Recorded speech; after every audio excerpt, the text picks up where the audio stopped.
أعوذ بالله أعوذ بالله من الشيطان الرجيم بسم الله الرحمن الرحيم الحمد لله رب العالمين والصلاة والسلام على سيدنا محمد وعلى آله وصحبه أجمعين والسلام عليكم ورحمة الله وبركاته. Frères et sœurs, assalamu alaikum wa rahmatullahi wa barakatuh. J'espère que vous allez tous et toutes bien en cette fin d'après-midi, tout début de soirée de ce jour de vendredi 11 janvier. Et il est précisément 18h43. Bonsoir à toutes les personnes n'étant pas de confession musulmane qui écoutent cette présente vidéo. Frères et sœurs, nous allons dans cette présente vidéo apporter un commentaire à deux vidéos distinctes, néanmoins réalisées par le même youtubeur. Alors sans plus tarder, nous allons écouter le premier extrait et on se retrouve Inch'Allah immédiatement ensuite afin de l'analyser et le cas échéant de le commenter. Premier extrait. Alors bonjour, je vous explique, je viens de terminer la vidéo, mais j'ai un petit problème d'ordre, parce que j'ai commencé par parler de la djizya, de Nader, etc. Et vers la fin de la vidéo, j'ai fait la séance de désendoctrinement. Ça, ce sont des séances importantes, et malheureusement, elle est à la fin de la vidéo. Donc ce que je vais faire, c'est que je vous mets direct la séance, et après je vous mettrai le début où je parle de Nader, etc. Donc le sens est inversé, il va y avoir deux fois le générique d'introduction, donc c'est un peu la pagaille, mais voilà. Donc c'est parti pour la séance de désendoctrinement. Pour avoir donné à boire à qui? Un chien. Vous imaginez un petit peu? Donc quelle est la problématique? Le Coran dit combattez ceux qui ne croient pas en Allah parmi les gens du livre, etc. jusqu'à ce qu'ils payent la jizya de leurs propres mains en étant rabaissés. Si vous ouvrez un tafsir, vous verrez qu'il est dit que le mécréant doit être humilié, par exemple par une tape sur la nuque, ou alors il vient à pied, il n'a pas le droit de venir sur une monture, il vient à pied, il se tient debout, et le percepteur est assis. Il peut être sermonné, un peu secoué, et le pire, c'est le pied sur la nuque. Et on lui prend la jizya avec mépris. Et on a vu que chez les Shafi'ites, c'est avec douceur.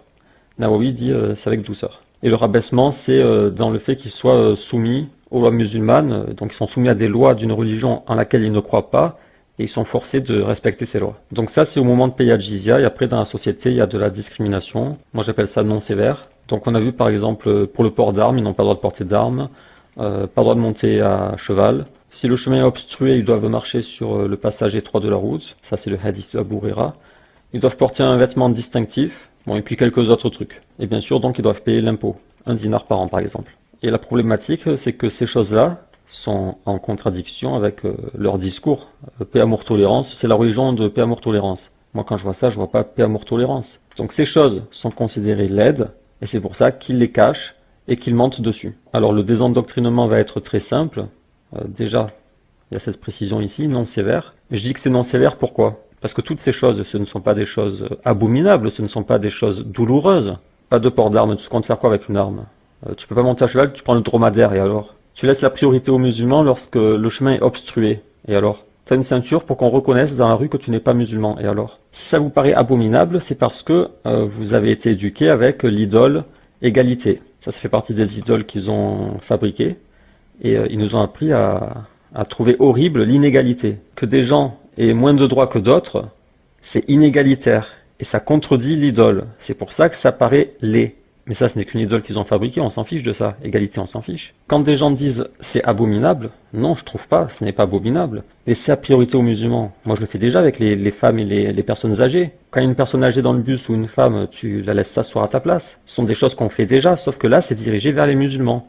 Au lieu d'être dirigé vers des personnes âgées ou des femmes, c'est dirigé vers des musulmans, parce que les musulmans doivent être respectés. En quoi est-ce douloureux? Moi, ça ne m'a jamais dérangé de laisser ma place à quelqu'un ou de laisser passer quelqu'un avant moi. Donc ça, c'est un premier point que je souligne, c'est la non-sévérité de la discrimination. Après, vous allez me dire, il y a le rabaissement lorsque tu payes la jizya. Alors pour ça, la réponse est très simple, c'est une fois par an. Une fois par an, tu te prends une tape sur la nuque. Ou une fois par an, tu te fais un peu secouer. En quoi c'est quoi le drame? Où est le drame? Les gens essaient de créer des drames à partir de rien. Il n'y a rien. C'est sûr que ça fait pas plaisir, mais et alors? Depuis quand dans la vie? Alors frères et sœurs, nous avons écouté ce court extrait qui a été prélevé dans une vidéo qui a pour titre « Cri de panique à propos de la jizya, Nader Abou Anas me bannit ». Entre parenthèses, séance de désendoctrinement.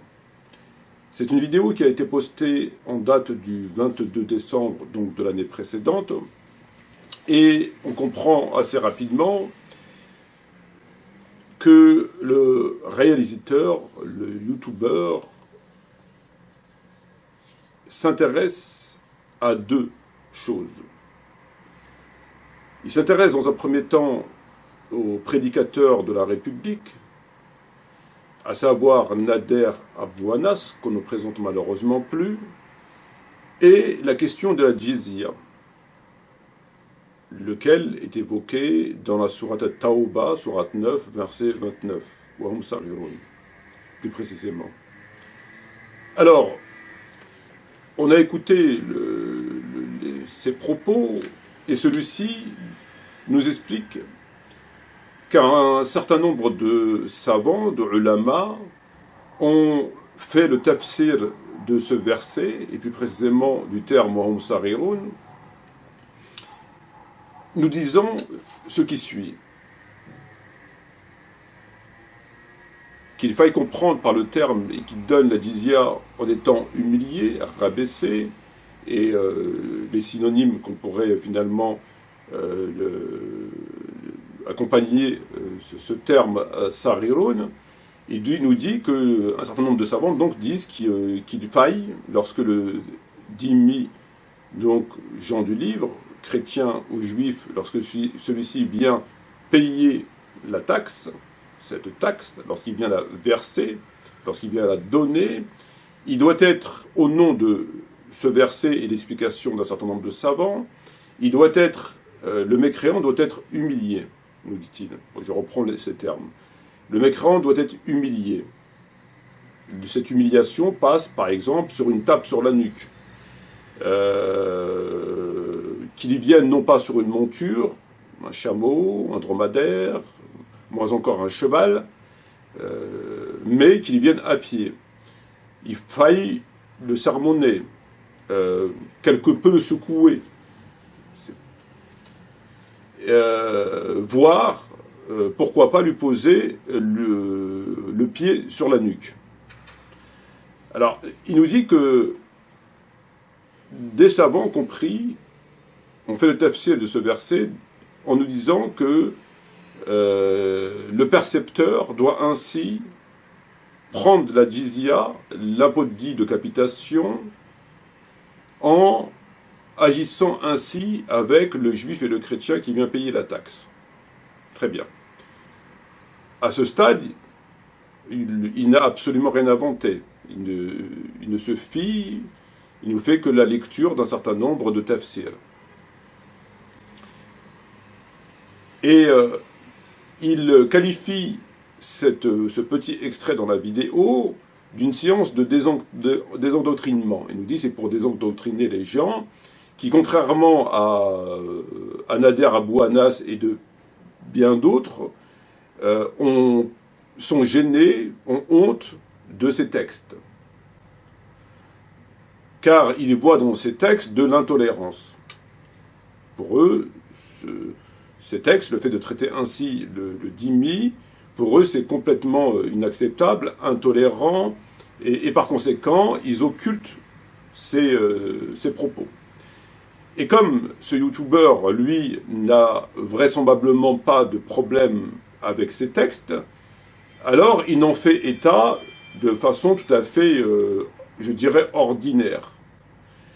Puisqu'il accompagne cet tafsir en nous disant qu'il n'y a pas lieu d'être offusqué, que ce ne sont pas des choses, pour reprendre ces termes, ce ne sont pas des choses abominables, mais il ajoute quand même ces termes nous disant que, effectivement, ça ne fait pas plaisir. Effectivement, ça ne fait pas plaisir. Mais que bon, ça s'arrête là. Certes, ça ne fait pas plaisir, mais il ne faut pas y voir quelque chose d'abominable, d'atroce, d'humiliant, de rabaissant, etc. Et pour preuve, il nous fait un parallèle entre cette situation avec une situation que lui-même a vécue. Puisque se référant à un hadith rapporté par le Sahih Muslim, selon Abu Huraira, radiallahu anhu, lequel nous dit, lorsqu'on croise un dhimmi, on doit l'acculer à la partie la plus étroite du chemin. Il dit, c'est normal, il n'y a rien de mal. Lui-même, lorsque il prend le bus, le métro, et qu'il y a une personne âgée qui est debout, une femme, ça ne le dérange pas, nous dit-il, de lui laisser sa place. Personnes âgées, des femmes, ils trouvent ça tout à fait normal. Alors ici, c'est quand même assez... comment qualifier ce parallèle entre le fait d'acculer un juif ou un chrétien à la partie la plus étroite du chemin, afin de le rabaisser, et de comparer cette situation finalement avec le fait d'emprunter un transport en commun, un bus, métro, RER, et constatant qu'il y a une femme qui est debout, qu'il y a une personne âgée qui est debout, on se lève, on lui cède sa place. Ce qui nous fait, de façon tout à fait éhontée, c'est moins qu'on puisse dire quand même, un parallèle entre le hadith rapporté par Abu Huraira et la situation que lui-même a vécue. Voilà. Donc, à ses yeux, cette situation d'humiliation, et c'est le moins qu'on puisse dire, de rabaissement, qui va du fait que le donateur ne vienne pas sur une monture, qu'il faille le secouer, qu'il faille lui mettre une tape sur la nuque, qu'il faille voir carrément lui mettre le pied sur la nuque, etc., etc. Il nous dit, non, il n'y a rien. Oui, bon, c'est vrai que ça fait pas plaisir, mais non, il n'y a rien de rabaissant, d'humiliant. Moi-même, je laisse ma place dans le bus, blablabla.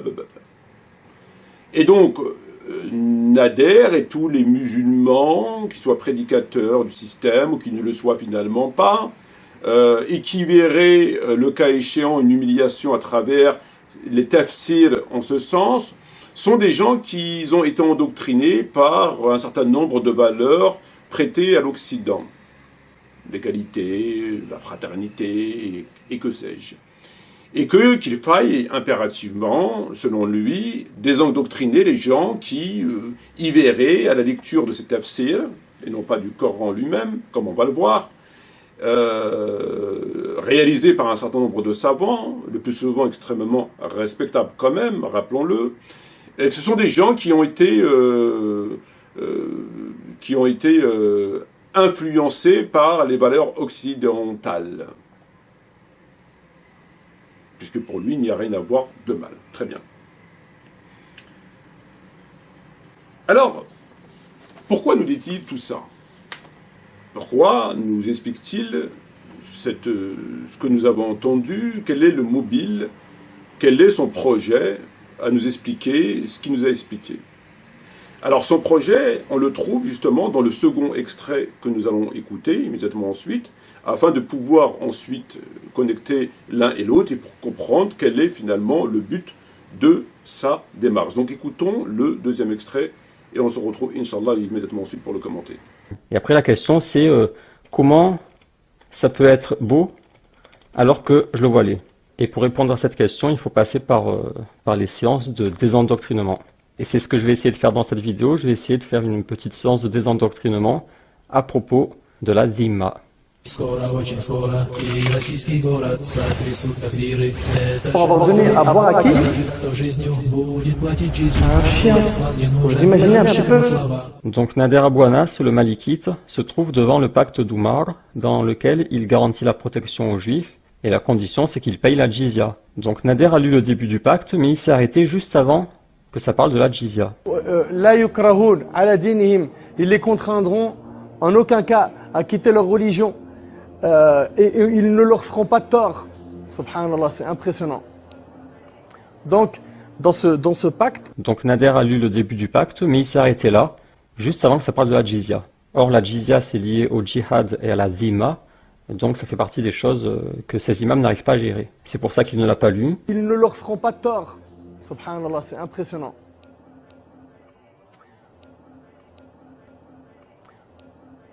Donc, dans ce pacte, on y voit ici la justice et la beauté de l'islam.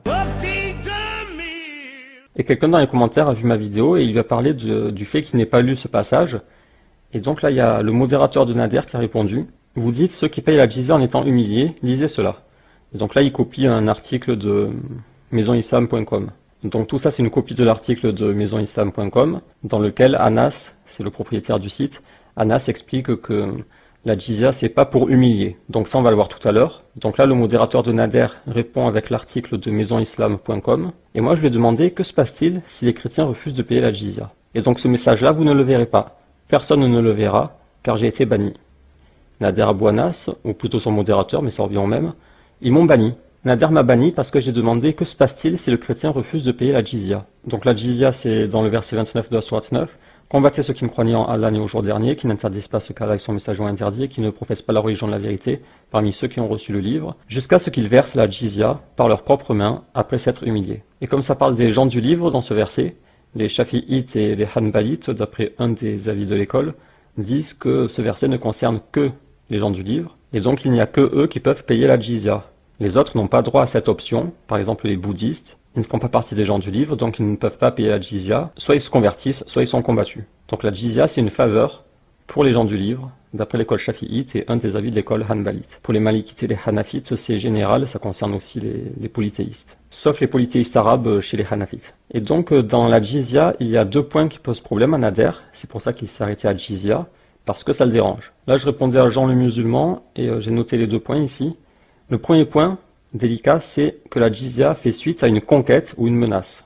Parce que combattez les gens du livre. Et une fois que tu les as vaincus, tu leur imposes la jizya. Ou alors ils se sentent menacés et ils proposent eux-mêmes la jizya.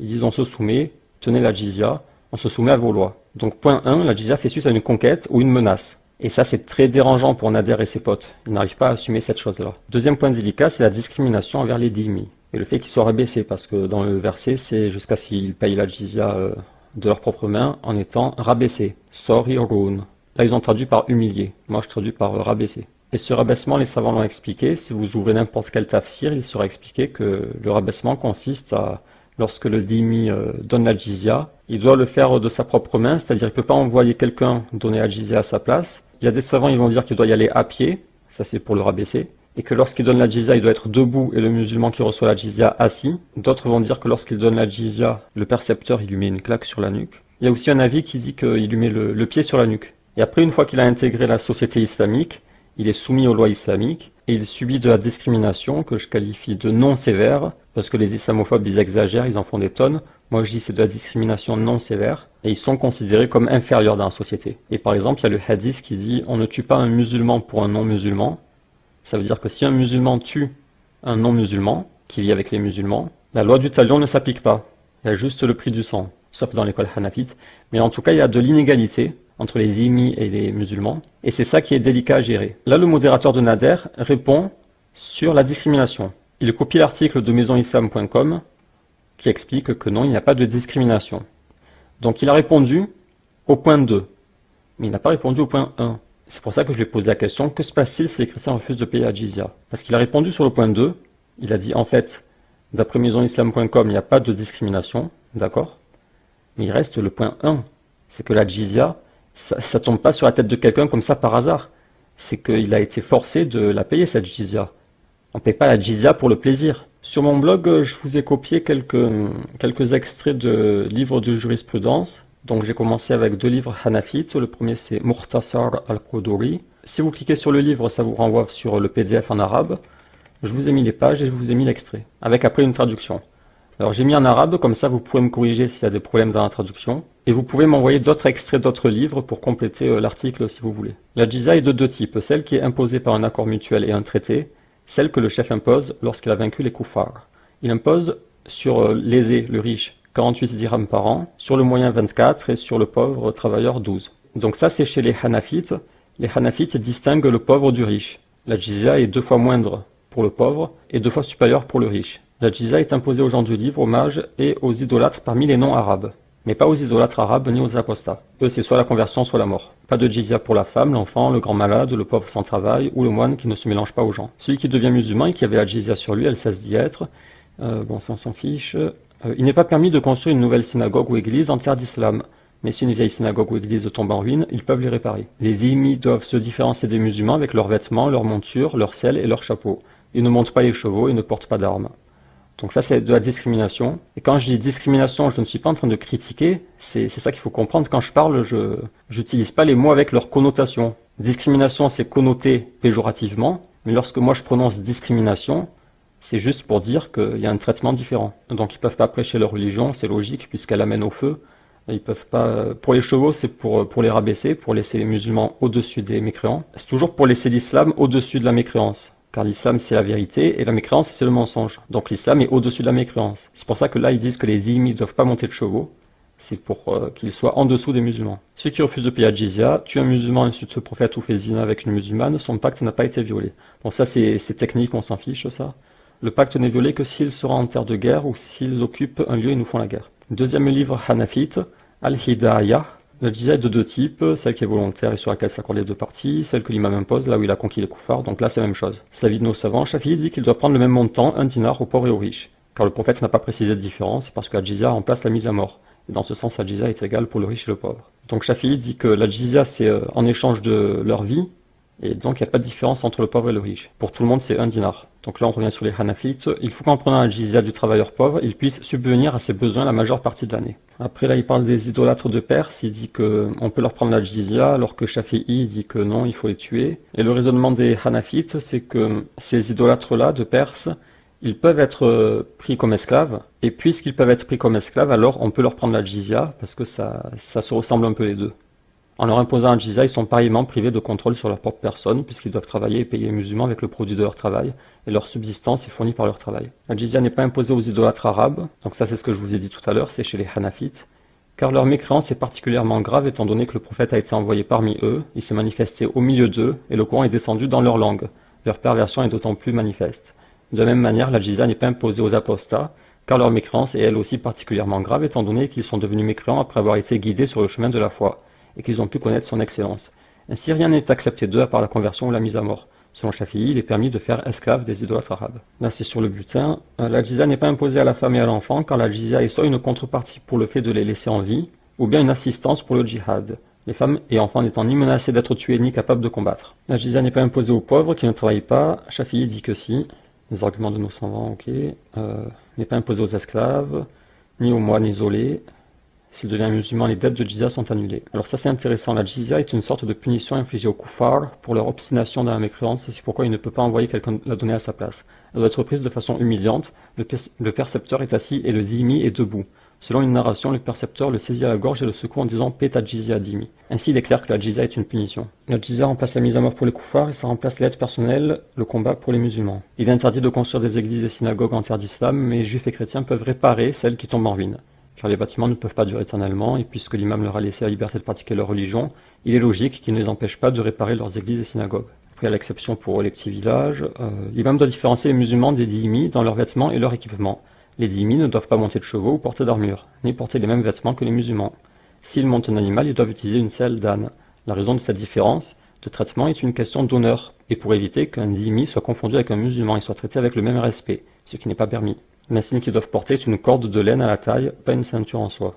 Les femmes des dhimmis doivent se tenir à l'écart des musulmanes, que ce soit sur les routes ou dans les bains. Une marque est faite sur leur maison pour pas qu'un mendiant qui vient à leur porte prie pour eux. Les dhimmis ne peuvent pas monter de chevaux, sauf en cas de nécessité, mais ils doivent redescendre s'ils voient un groupe de musulmans.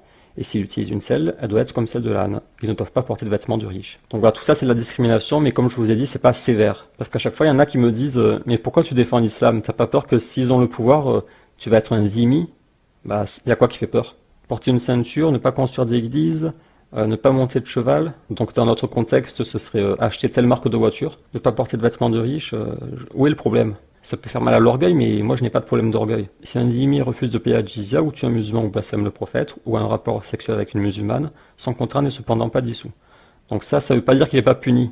C'est juste une histoire de contrat. Est-ce que son contrat est valide ou pas? Le contrat est dissous uniquement si le dhimmi s'enfuit sur la terre des koufars ou qu'il attaque les musulmans. Un dhimmi qui rompt son contrat est dans la même situation que l'apostat, c'est-à-dire qu'il est condamné à mort s'il rejoint les koufars, comme l'apostat. Jurisprudence malikite, al-Risala, je l'avais ouvert la dernière fois dans la vidéo, et je vous avais montré ce passage. Et donc il y a une version en français ici en PDF, je vous l'ai mise, si vous cliquez dessus vous y accéderez, et il y a la traduction donc du PDF. Déjà les sous-obligations, ok. Pour nous les malikites, c'est préférable de ne pas commencer les hostilités avec l'ennemi avant de l'avoir appelé à embrasser la religion de Dieu, à moins que l'ennemi ne prenne d'abord l'offensive. Ou bien ils se convertiront à l'islam, ou bien ils paieront la jizya, sinon on leur fera la guerre.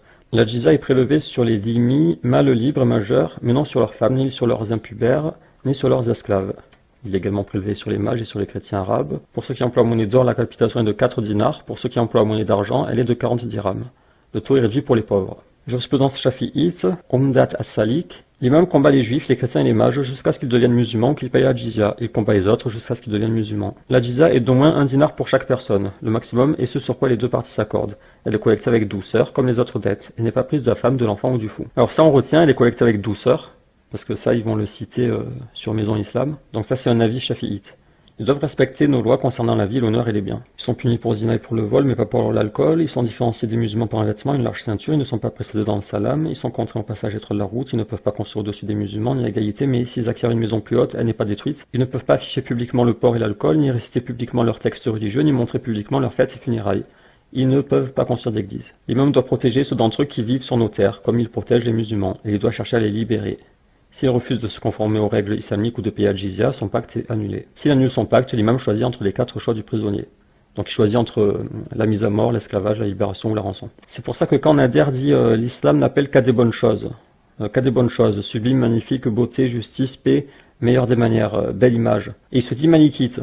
Donc moi je l'écoute, je me dis tiens, il est malikite, je vais faire comme lui. Je vais suivre le madhab de l'imam Malik. Et j'ouvre la risala et je tombe là-dessus. Et là je me dis il y a un problème. Parce qu'en fait, quand il dit ça, il sous-entend, ce qui est sous-entendu, c'est que tout ce qu'on vient de lire, ça ne fait pas partie de la religion. Et moi, je réponds à Nader, non, ça en fait partie. Si vous êtes malikite, en tout cas, ça en fait partie. Et ce que vous devez faire, c'est dire, c'est normal que vous trouviez des choses laides, puisque vous êtes occidentalisé, mais en fait, elles sont belles parce que. Et après, il explique. Il explique la jizya, c'est normal parce que, machin. Moi, j'expliquerai après qu'il n'y a rien de dérangeant dans ces choses-là. Mais ça, il ne veut pas l'expliquer. Il préfère mettre sous le tapis.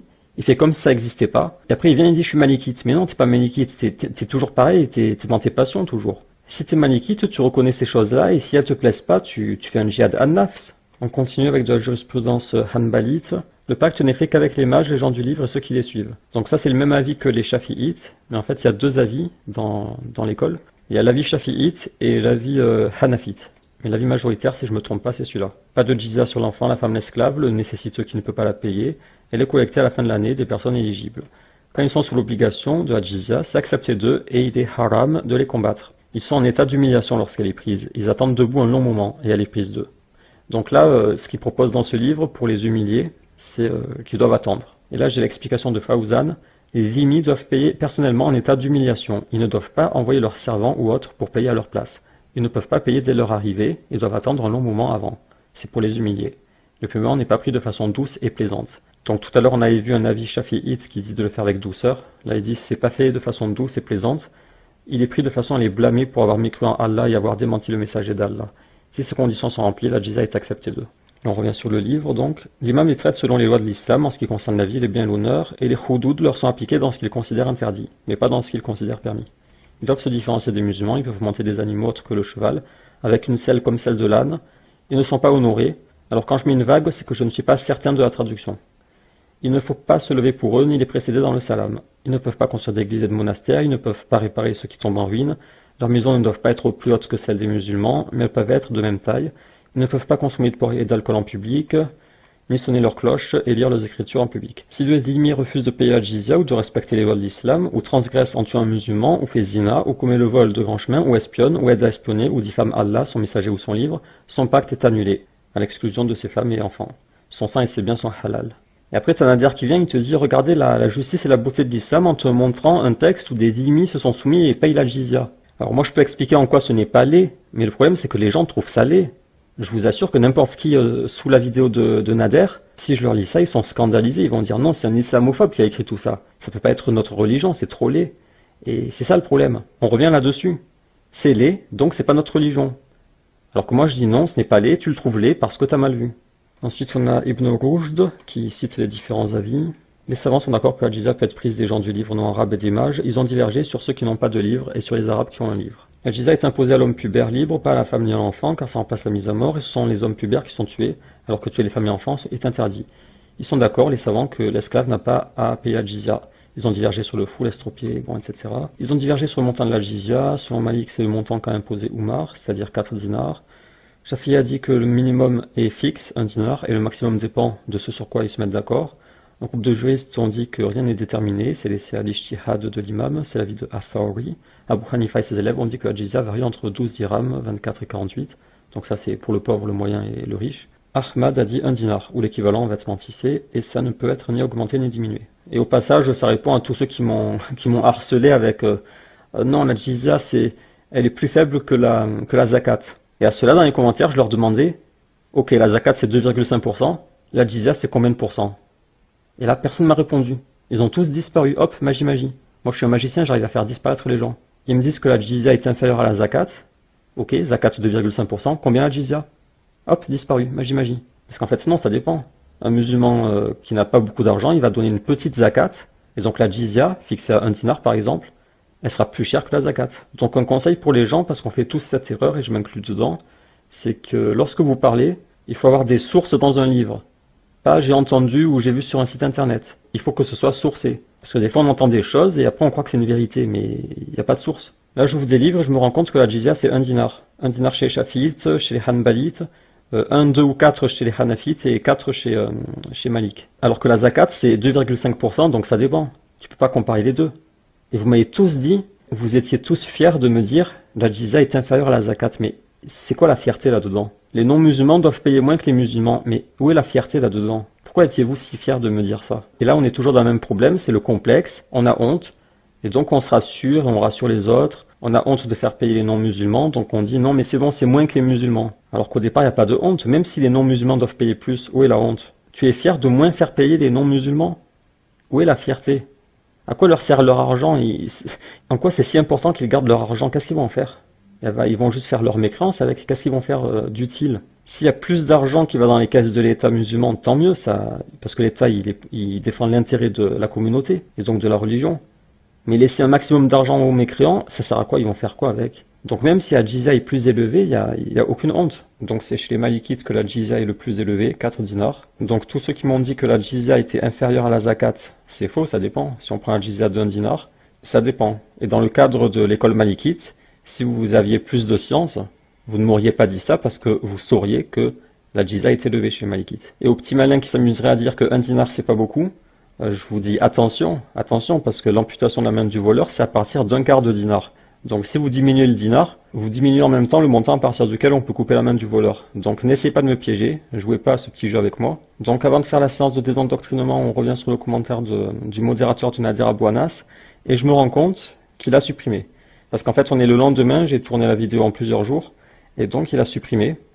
J'imagine qu'ils ont discuté ensemble, ils se sont dit on ne peut pas laisser ce genre de commentaires en dessous, les musulmans vont tomber dessus, ils vont découvrir la vérité. C'est ça, vous avez peur que les musulmans découvrent la vérité, hein? C'est ça Nader, t'as peur que les musulmans découvrent la vérité, hein? C'est quoi que t'essaies de cacher, Nader? T'essaies de cacher la jizya, ça te sert à quoi? À quoi ça sert de le cacher? Pourquoi t'as honte, Nader? Donc Nader, t'as un sérieux problème, je t'inscris d'office à mes séances de désendoctrinement, parce qu'il y a du boulot. Donc il a supprimé sa réponse, mais on l'a toujours puisqu'il avait juste copié un site.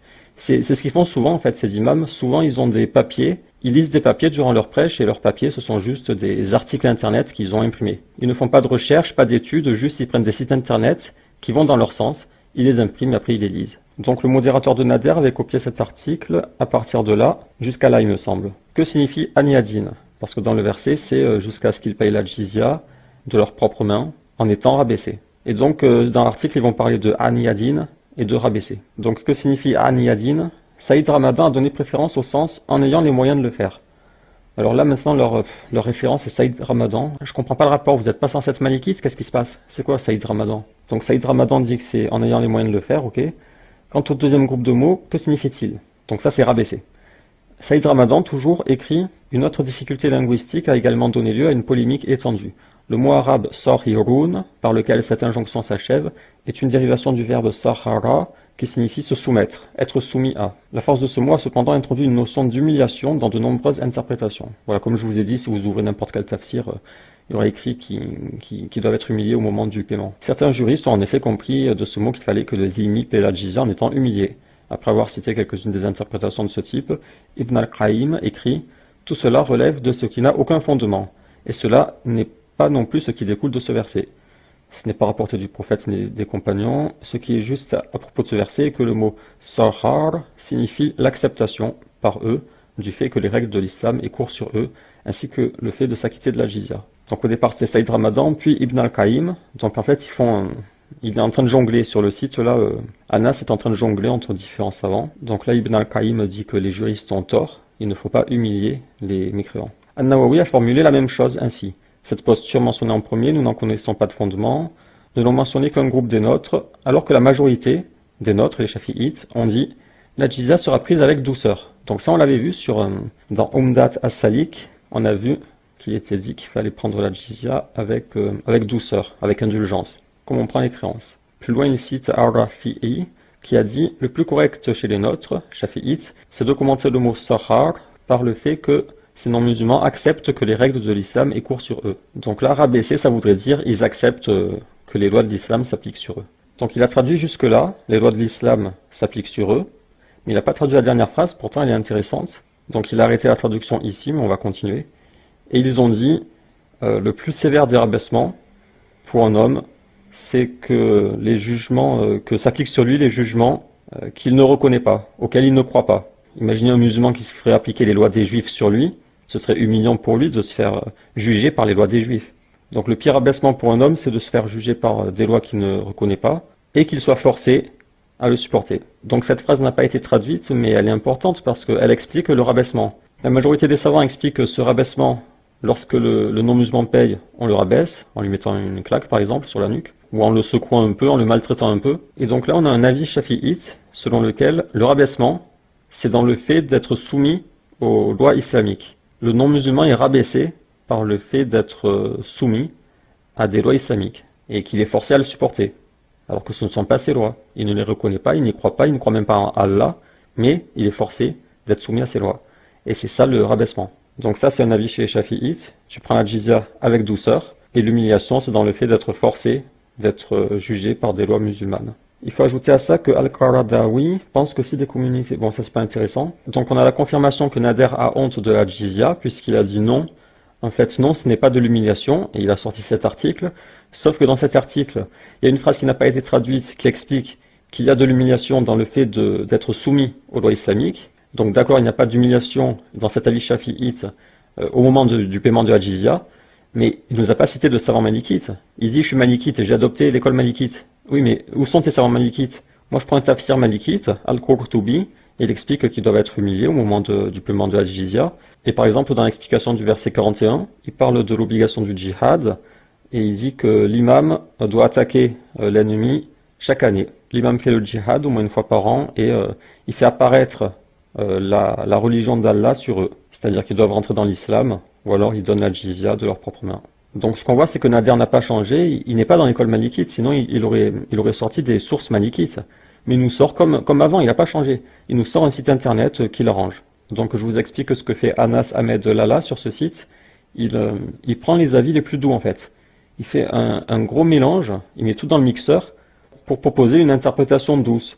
Donc il te prend du Saïd Ramadan, je comprends pas trop, après Ibn al-Qayyim, après An-Nawawi, et puis Al-Qaradawi. En fait, c'est la technique du mixeur, tu mélanges un peu tout, tu fais ton mélange. Je crois même qu'il y a Abu Hanifa après. D'après Abu Hanifa, la peine de mort est applicable sur le musulman qui a tué un dhimmi. Donc ils font leur mélange comme ça, 3 grammes de Saïd Ramadan, une pincée de Ibn al-Qayyim, une cuillère à soupe de An-Nawawi, 2 granules de Qaradawi, le tout saupoudré de quelques gouttes de Abu Hanifa. Et donc ils mettent tout ça dans le mixeur et ils en ressortent un mélange à peu près comestible. Et le problème dans cette façon de faire, c'est que, bon, déjà ils choisissent, donc c'est pas sérieux, tu choisis ce qui t'arrange, et ils prennent des savants, mais que sur un point précis. Par exemple, Abu Hanifa, ils vont le prendre sur tel point précis, An-Nawawi sur tel autre point précis, mais en dehors de ces points précis sélectionnés, ils ne les prennent pas ces savants, parce que An-Nawawi, ok, tu prends An-Nawawi, mais qu'est-ce qu'il dit par exemple sur ceux qui n'ont pas de livre? Il dit qu'ils doivent se convertir ou c'est la mort. Tu peux pas découper des petits morceaux de chaque savant pour t'arranger. Encore moins quand tu te dis malikite. Quel rapport An-Nawawi, Abu Hanifa, Tariq Ramadan, c'est quoi ces histoires? Là j'ai la capture d'écran de son message parce que je me doutais qu'il allait le supprimer. Le frère Nader n'a pas voulu cacher à Jizya. Et là il copie l'article quoi. Saïd Ramadan, Ibn al-Qaïm, An-Nawawi. Mais Nader on croyait que tu étais malikite, qu'est-ce qui se passe? Comme je vous avais dit, il n'est pas plus malikite que je ne suis moine bouddhiste. Il est malikite à temps partiel quand ça l'arrange. Il prend juste la baffe du chien, quoi. Il prie avec la baffe du chien, c'est tout. C'est pour récupérer le prestige de l'école. Mais t'as rien de malikite, Nader. Tu nous balances du Nawawi et du Saïd Ramadan, quel rapport? Donc ce que tu vas faire, c'est que tu vas apprendre ton madhab. Et s'il te plaît pas, bah, tu vas refaire un repentir. Désolé, je me repens. L'école malikite, c'est trop violent pour moi. Ma religion, ce n'est pas du tout ça. C'est la religion de la paix, l'amour, la tolérance. Et tu rejoins un courant réformiste, ou je sais pas, rejoins les soufis, je sais pas. Quid des agnostiques et des athées? D'après le professeur Mohamed Hamidullah, voilà, maintenant il prend Hamidullah, il choisit en fait, il fait le pique-nique. Donc après sur la liberté de pratiquer la religion, il va citer Abu Hanifa, ouais, voilà, d'après Abu Hanifa, il n'y a pas de peine de mort, ok. Mais est-ce qu'en terre d'islam, quelqu'un qui est musulman a la liberté de se convertir à une autre religion? Cliquez ici pour en savoir plus et découvrir des textes et des nuances. Et là encore une fois, il va trouver un avis isolé, et il va faire son mélange, sa bouillabaisse, c'est n'importe quoi. Qu'il indique ça pour informer les gens sur les divergences, d'accord, mais le problème c'est que il prend tous les avis les plus doux, là, il expose tous les avis les plus doux, et après les gens, ils piochent, ils prennent leurs médicaments ici. Et quand on parle à Nader, il nous renvoie sur les médicaments de maisonislam.com. Tu poses une question à Nader, le malikite, et hop, il te renvoie sur maisonislam.com avec la bouillabaisse. Alors que dans l'école malikite, non, le musulman ne peut pas changer de religion, et là il va nous dire, il y a un avis qui existe, mais on s'en fiche, t'es malikite, Nader. Donc normalement, je demande à Nader, est-ce que le musulman peut quitter la religion? Et il me répond, non. S'il le fait, il a 3 jours, ou je sais pas si c'est recommandé, obligatoire ou quoi, il a 3 jours pour se repentir, et sinon on le tue. Et je répète, sinon on le tue. Et c'est ça qui pose problème avec son discours. Son discours c'est bon comportement, belle image, justice, beauté, sublime, magnifique, cas des bonnes choses, meilleure des manières. Nader, tu n'as pas les épaules pour l'école malikite, t'es trop sensible. On a vu une fois il a raconté une histoire, c'était une histoire inventée sur un homme qui a invité sa mère au restaurant. Il a fondu en larmes. Et je t'invite avec ta chère épouse, qu'Allah vous récompense.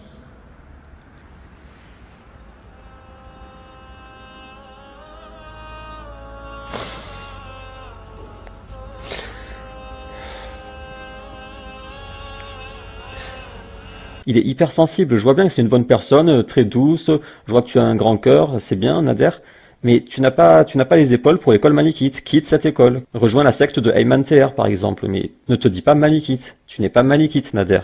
Tu pries avec la baffe du chien, c'est tout. Après, s'il me dit, oui, on tue l'apostat, mais ça reste une religion de sublime et de justice, car l'apostat est un injuste, donc il est puni, là je n'ai rien à lui dire, d'accord. C'est une belle religion de justice, parce que les injustes sont punis, d'accord. Sauf qu'on est d'accord que ce n'est pas ça qu'il est en train de dire. Juste quitter l'école et j'arrêterai de te chercher des poux dans la barbe. Et après j'ai vu qu'il citait Al-Hidayah, alors là c'est catastrophique. Je crois qu'il le cite plusieurs fois même. Voilà, ici et ici. Quel est le sens de la jizya? Le résident non musulman doit en termes musulmans s'acquitter d'un impôt personnel, la jizya. D'après un des avis existants, il s'agit d'une compensation financière pour la non-participation de ce résident à la défense du pays. Bon, bien sûr, il va pas citer l'avis chafiite, comme par hasard, bizarre. Imaginez si je faisais pareil dans le sens inverse. Je crée mon site et je mets tous les avis les plus durs. Je fais un mélange, je prends du Abu Hanifa sur ce qu'il y a de plus dur chez lui, je prends du Malik sur ce qu'il y a de plus dur chez lui, je fais un gros mélange, et après quand quelqu'un sur YouTube me pose une question, je le renvoie sur mon site avec tous les avis les plus durs, un mélange de tout ce qu'il y a de plus dur.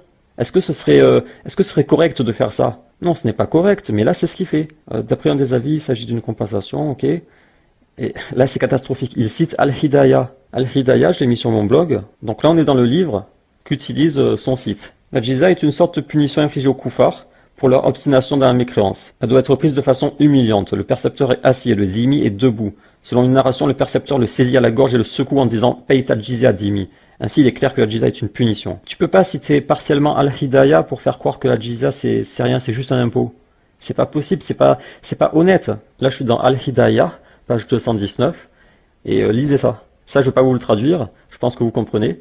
Et pour ceux qui ne comprennent pas ce mot, il a été expliqué par d'autres savants, et ce que veut dire ici l'auteur du livre, c'est même s'ils n'attaquent pas en premier. Voilà, il y a ça, même s'ils n'attaquent pas en premier. Et après, il prend Al-Hidayah comme référence, mais c'est pas possible, tu peux pas. Si tu veux une religion de paix, amour, tolérance, prends pas ça, tu dis non, ça on le brûle, on n'en veut plus de ça, on balance tout par-dessus bord. Arrêtez de prendre comme référence ce genre de livres et ce genre de savants pour construire votre secte qui, selon tous ces savants et tous ces livres, est une hérésie. Les savants n'ont pas dit tu peux prendre chez moi ce qui t'arrange, une pincée de ce qui t'arrange, ce qu'il y a de plus doux chez moi, tu mélanges avec une pincée chez quelqu'un d'autre, etc. pour créer ta secte. C'est n'importe quoi ça. Est-ce que tous les savants que vous citez auraient aimé que vous fassiez ça avec leur texte? Non. Et votre chouchou Abu Hanifa, tous ceux qui prennent ses avis de façon sélective, ils se désavoueraient de tous ces gens. Donc moi j'en veux à Nader, pourquoi? Parce qu'il se dit malikite, donc ça y est, hop, il récupère le prestige de l'école, je suis malikite, regardez-moi, je suis un malikite, mais il ne propage pas les avis de son école, il n'en a rien à faire de son école. Les ablutions d'accord, la prière d'accord, la baffe du chien d'accord, mais en dehors de ça, sur tous les sujets qui vous dérangent, parce que c'est ça la problématique. En dehors de ça, il n'y a pas de problème, ok, prière, pèlerinage, il n'y a aucune polémique en dehors de ça. Mais sur les sujets polémiques, que dit ton école, Nader? Que dit ton école? Donc on va terminer par notre petite séance de désendoctrinement. Donc je vous avais dit, il y a deux choses dérangeantes sur ce sujet. C'est que la djizya fait suite à une conquête ou une menace. Ce point, je ne vais pas l'aborder, non pas parce que je ne vois pas d'argument pour le défendre, mais parce que je veux me focaliser sur un seul point, qui est la discrimination des non-musulmans qui vivent en terre d'islam. Nous avons écouté ce deuxième extrait dans lequel nous y voyons un peu plus clair. Finalement, la personne qui est visée dans sa démonstration étant Nader Abou Anas, donc parmi les prédicateurs du système. Il lui reproche, dans cette intervention, d'avoir occulté, manipulé, amputé un texte, en l'occurrence le texte intitulé Le Pacte de Omar.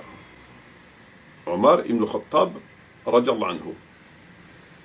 Il lui reproche, il l'accuse ouvertement d'avoir manipulé, amputé, caché, dissimulé, etc. le pacte de Omar qui est présent dans l'extrait, accroché donc sur un mur et que Nader Abou Anas lit, mais qui ne lit pas intégralement.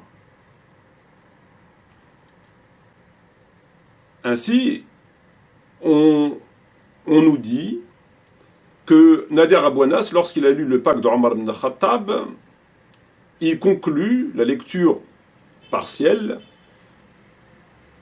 en nous disant, donc Nader Abou Anas, lisant le texte de façon partielle, il conclut sa lecture en disant « Regardez, l'islam est tolérant avec les gens du livre, contrairement à ce qu'on veut nous faire croire. » Alors, le youtubeur en question intervient et, de façon tout à fait virulente, et c'est le moins qu'on puisse dire, vient sermonner Nader Abou Anas en lui tirant, ma foi, quelque peu les oreilles. Il nous dit ici, en faisant bien clignoter le mot jizya qui est formulé dans le pacte de Omar, attention à Nader Abou Anas, tu es un menteur, tu es un manipulateur, puisque le texte que tu as lu dans lequel il y aurait de la tolérance, c'est pas vrai parce que tu as caché le mot jizya qui est dans le texte. Et que le mot jizya vient abolir la prétendue tolérance que tu nous évoques. Parce que la jizya étant ce que l'on a vu dans l'extrait précédent, c'est-à-dire cette humiliation que lui compare au fait de laisser sa place à une personne âgée ou à une femme dans un bus. Et donc, lorsque Nader Abou Anas parle de tolérance, celui-ci lui dit stop, oh là, c'est pas vrai, il n'y a pas de tolérance dans ce que tu dis. Pour preuve, tu as caché le mot jizya. Et la jizya, c'est tout sauf de la tolérance. Et donc, il nous fait cette démonstration. Néanmoins, il conclut quand même sa vidéo en nous faisant savoir que il enfonce le clou, puisqu'il reproche autre chose à Nader Abou Anas après l'avoir accusé d'avoir amputé le texte, d'avoir occulté le terme jizya qui viendrait abolir cette fameuse tolérance, cette prétendue tolérance. Il vient lui faire le reproche en lui disant « Mais toi qui te prétends malikite, comme son acolyte Rachid Abou Anas, lesquels ne sont pas plus malékites que Mickey, pourquoi pourquoi tu as été dans un de leurs sites, la Maison de l'Islam, quelque chose comme ça, pourquoi tu nous as pris des savants qui viennent nous expliquer, qui viennent nous faire le tafsir de mot jizya, non pas dans le sens de l'humiliation, mais dans le sens qu'on ne doit pas humilier le dhimmi. Donc ainsi, il nous dit quoi? Il lui dit que Saïd Ramadan, Ibn Qayyim, An-Nawawi, Al-Shafi'i, ces 4 savants, au moins en tout cas 3, c'est quand même pas n'importe qui, Shafi'i c'est quand même pas n'importe qui, Nawawi c'est quand même pas n'importe qui, Ibn Qayyim c'est quand même pas n'importe qui, donc il n'a pas pris des savants uniquement contemporains afin de contrecarrer l'avis de véritables savants, ce qui aurait été évidemment une manipulation. Donc Nader Abou Anas a pris des véritables savants, au moins 3 d'entre eux, et ces derniers vont complètement à l'opposé d'autres savants, lesquels nous ont expliqué qu'est-ce qu'on doit comprendre à travers la lecture du verset 29 de la sourate 9, puisque ces savants, eux, disent qu'on ne doit pas comprendre à travers le mot wa musaghirun, qu'on doit les humilier. Ils te disent qu'il n'y a pas d'humiliation, l'humiliation consiste, par exemple, au fait de leur imposer des lois à laquelle ils ne croient pas. Quoi qu'il en soit, ces savants te disent qu'il n'y a pas d'humiliation. Cependant, ces savants ne sont pas malikites. Shafi'i, Nawawi, Ibn Qayyim, etc. ne sont pas malikites. Donc là, il reproche à Nader Abou Anas une nouvelle manipulation, pour terminer. Puisque celui-ci se prétendant malikite, dans ces cas-là, pourquoi il prend des avis des savants qui ne sont pas malikites? Parce que ça l'arrange. Tout simplement, nous dit-il. Et ça, c'est malhonnête. C'est comme si lui prenait, en faisant une démonstration, qu'un avis, en occultant l'autre avis, alors qu'il se prétend d'une autre école, etc. Donc là, il nous dit, c'est malhonnête. C'est encore une nouvelle manipulation. Donc il lui reproche, dans la vidéo, le fait d'avoir occulté le terme jizya, qui selon lui vient abolir cette prétendue tolérance figurant dans le pacte, le fait d'avoir cité des savants qui ne sont pas malikites, et qui ont expliqué la jizya, comme on l'a vu, à l'opposé d'autres savants qui voient une humiliation, eux n'y voient aucune humiliation. Et il l'a fait parce que ça l'arrange. Donc tout ça tend à prouver que Nader Abou Anas a complètement falsifié, manipulé, et que sais-je de 10 sujets. Voilà ce qu'il nous dit.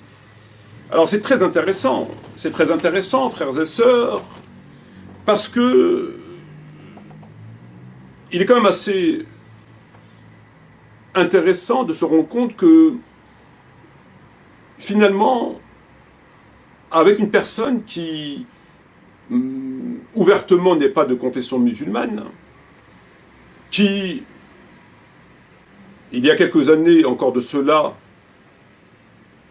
était en soins intensifs, et c'est le moins que je puisse dire, des vidéos le prouvent, et qui, lequel aujourd'hui se pose non pas comme une personne qui viendrait nous faire du Zemmour, c'est-à-dire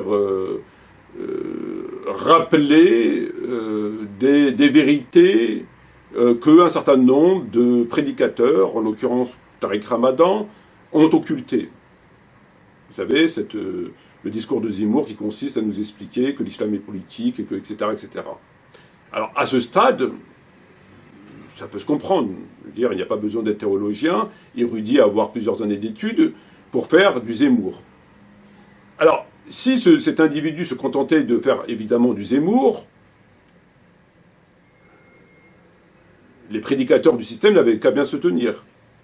C'est à eux, on ne peut pas reprocher même à un non-musulman de critiquer un musulman, un prédicateur du système, lorsque celui-ci nous fait un travail qui est quand même relativement grossier, dans la mesure où il nous cache des vérités établies, sur lesquelles il n'y a pas de contestation, il n'en a jamais eu, et que ce sont des propos qui sont tout à fait mensongers. Hein, c'est souvent le cas des prédicateurs du système qui se permettent de contredire des vérités complètement établies qui n'ont jamais fait l'objet d'aucune discussion. Mais là, il va un peu plus loin, voyez-vous. Il va un peu plus loin parce que accumuler un certain nombre de savoirs, le plus souvent à travers des liens Internet, c'est une chose. Traiter l'information est de toute évidence autre chose. C'est une évidence. un élément moral qui vient s'inscrire dans ce propos, étant clairement que lorsqu'un musulman vient réaliser, en tout cas on est dans la théorie, il viendrait à réaliser une vidéo de réfutation, la théorie nous dit simplement qu'il le fait au nom de sa religion, que l'accusation est bien fondée et que la démonstration est validée. Et que celui-ci le fait au nom de la légitime défense, en quelque sorte, de sa religion, laquelle est attaquée, qu'elle soit pour un pseudo-musulman ou par un non-musulman, peu importe. Et qu'il est proportionnel, bien sûr, dans sa démarche. Dans la démonstration qui a été réalisée ici, comme dans celle à venir, Inch'Allah, on se rend compte qu'on est absolument à l'opposé de cela. Que nous sommes face à un règlement de compte en termes d'ego. Voyez-vous, ce youtubeur ne supporte pas qu'on, pas forcément l'invective, mais en tout cas qu'on lui tient des propos pas très respectueux. Dès lors qu'on lui tient des propos pas très respectueux, comme l'a fait Nader Bouanas, comme il le dit, qu'il l'a banni dans son comportement, ou comme l'a fait Ayman Taher lorsqu'il l'a, dans un extrait vidéo, il aurait un nom d'oiseau, d'abruti, ou enfin quelque chose comme ça, en tout cas un nom d'oiseau, comme il l'avait fait jadis Bajrafil lorsqu'il avait traité d'abruti. On se rend compte, dès lors qu'un prédicateur lui tient des propos ou se comporte par le fait de le bloquer, par exemple, sans aucune autre forme de procédure, celui-ci immédiatement quitte le champ de ce que j'ai évoqué, c'est-à-dire la réfutation de bonne intention proportionnelle, etc., pour régler des comptes. Et pour ce faire, il utilise à la fois des moyens qui sont évidemment une accusation qui est infondée, comme on va le voir, qui est bancale, qui ne justifie pas une intervention, et il n'hésite pas à se servir des crédules ou d'un certain nombre de crétins de musulmans afin de monter les uns contre les autres. Par une accusation qui est évidemment infondée, dans un premier temps, laquelle de surcroît n'est pas proportionnelle quant à la chose incriminée,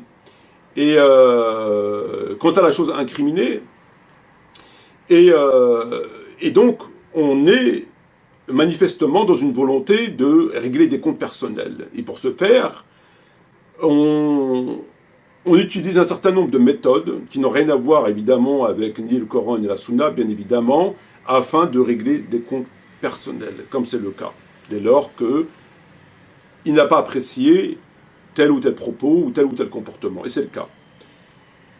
A contrario, d'autres personnes qui tiennent des propos plus graves, comme on va le voir dans la vidéo suivante, avec eux, il est extrêmement bien loin de tout cela, alors que les propos sont beaucoup plus graves. On verra dans la vidéo suivante, Inch'Allah. Revenons à la question de la première accusation, qui consiste à dire que Nader Bouanas a tronqué le texte, le pacte d'Omar, par le moyen qu'il n'a pas cité la jizya. Et donc, la prétendue tolérance figurant dans le texte du pacte d'Omar vient à tomber, à s'annuler, à être abolie par le terme jizya qui viendrait lui retirer toute sorte de forme de tolérance. Alors, lorsqu'on lit le pacte d'Omar, que j'ai sous les yeux, on ne va pas lire les détails, on va lire l'essentiel. Hein. Voici ce que garantit le serviteur Omar ibn Khattab, commandeur de croyants aux habitants d'Aliya. En termes de sécurité, leur garantit la sécurité de leur personne, de leurs biens et de leur église et de leur croix. Le malade entre eux, le bien portant, ainsi que toute la communauté. Leurs églises ne seront ni investies ni détruites. Rien ne sera ôté ni à leur propriété, ni à leur croix, ni à leurs biens. Ils ne seront pas convertis malgré eux. Et nul d'entre eux ne sera opprimé, ne résidera, etc., etc. Donc voilà la tolérance de Omar, dans le texte en lui-même, textuellement, il n'y a rien qui puisse venir contester cette tolérance. Dans le texte textuel, je parle. La seule chose qui viendrait, comme il le dit, abolir, en tout cas grandement atténuer la prétendue tolérance avancée par Nader Bouanas, étant qu'il y ait le terme jizya. Il n'y a pas textuellement une quelconque humiliation de rabaisser, d'écraser, etc. Mais il y a le figure le terme jizya. Donc ça vient abolir, ou en tout cas grandement atténuer la tolérance. Le premier point que j'aimerais vous dire étant le suivant. Lorsque Nader Abou Anas nous dit que le pacte de Omar est un pacte de tolérance, contrairement à ce qu'on veut nous faire croire, dit-il vrai ou faux? Si on ne parle pas de jizya. Évidemment qu'ici, il dit vrai. Il dit vrai au regard de quoi? Pas de la tolérance que nous vivons aujourd'hui, égalité, fraternité. Au regard de ce qui a été fait, notamment en Syrie, où les églises ont été détruites, où les croix ont été cassées, etc. L'idée, dans l'inconscient, dans l'imaginaire, chez le plus souvent les musulmans, même les non-musulmans, étant que les chrétiens, notamment en Égypte, les Coptes, etc., sont persécutés, qu'on détruit leurs églises, leurs croix. Ça, c'est bien connu. L'islam contemporain, la situation contemporaine. Alors, si on met en parallèle le pacte de Omar avec la situation que l'on connaît, il y a évidemment, le moins qu'on puisse dire, c'est qu'il y a c'est assez extraordinaire. Omar parle de garder les croix, de ne pas détruire les églises, etc. Donc on ne peut pas nier, en faisant ce parallèle, qu'il y a une tolérance manifeste. Très bien. À présent, si on rajoute le mot jizya, qui aurait été occulté par Nader, peut-on à ce stade parler d'avoir tronqué le texte? Aucunement. Puisque dans le texte, textuellement, je parle, il n'y a pas mention d'humiliation, de rabaissement, d'écrasement, etc. Donc textuellement, il n'y a pas de manipulation du texte. Néanmoins, il y aurait une manifestation par le fait qu'il n'a pas lu le mot jizya, lequel renvoie à une humiliation. Très bien. Alors, en admettant que le mot jizya renverrait à une humiliation qui viendrait abolir, en tout cas, grandement diminuer la tolérance figurant dans le texte. Est-ce que cela est établi? Cela est établi selon sa démonstration et l'explication d'un certain nombre de savants qui nous disent qu'il faille humilier, rabaisser, écraser la tête par terre, etc. Néanmoins, faudrait-il rappeler que cet avis n'est qu'un avis. Et que lui-même disent qu'un certain nombre de savants, Shafi'i, Nawawi et d'autres, disent qu'on n'humilie pas. Donc, de fait, par anticipation, Nader Abou Anas, quand bien même il ne cite pas le terme jizya figurant dans le pacte de Omar, peut se retrancher sur que, quand bien même le terme jizya figure dans le pacte, il n'a pas validé l'avis divergent, ne faisant aucunement consensus quant à l'humiliation. Si la jizya ne faisait pas l'objet d'une divergence parmi des savants, et qu'il faille impérativement humilier le juif ou le chrétien, on pourrait alors se dire, très bien, il n'a pas cité le mot jizya qui vient abolir, ce qui est d'ailleurs à l'encontre du propos normal, mais peu importe. Donc, tacitement, on comprend que la messe est dite. Hein. Mais au-delà, aucunement. Celui-ci peut dire, la jizya dans le texte, Dieu ne nous a jamais demandé d'humilier qui que ce soit. Parce que les tafsirs que tu nous cites à présent ne font pas consensus. Donc moi je me range sur d'autres avis, qui disent qu'il ne faut pas humilier le dhimmi, donc l'avis entre autres de Shafi'i, Nawawi, Ibn Qayyim, etc. C'est une position qui est tout à fait acceptable. Mais néanmoins, celui-ci, on entend déjà nous dire, donc ce youtubeur, on entend déjà nous dire, oui d'accord, effectivement, il n'y a pas consensus, effectivement, il peut se retrancher derrière cette position. Néanmoins, ces savants, Shafi'i, Nawawi, Ibn Qayyim, ne sont pas malikites. Et lui se dit malikite.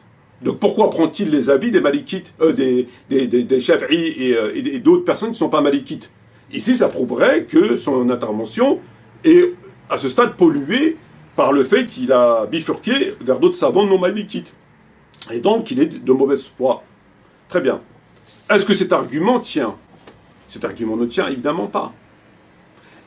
Qui a dit qu'un malikite, qu'un shafi'i, que lorsqu'on adhère à une quelconque école, même si le terme a été complètement... on doit adopter tout l'avis de l'école. D'où vient l'idée que lorsqu'on se dit malikite ou shafi'i, on doit tout valider? Qui a dit ça? Est-ce que ça, c'est quelque chose qui a été établi par le Coran, par la Sunna? Aucunement. A-t-on le droit? Nous savons que le Coran, que le prophète, sont des avis qu'on suit aveuglément. Que eux, s'il n'y a pas de discussion, si on ne suit pas l'avis du Coran ou du prophète, on est égaré. C'est là-dessus, il n'y a pas de discussion là-dessus.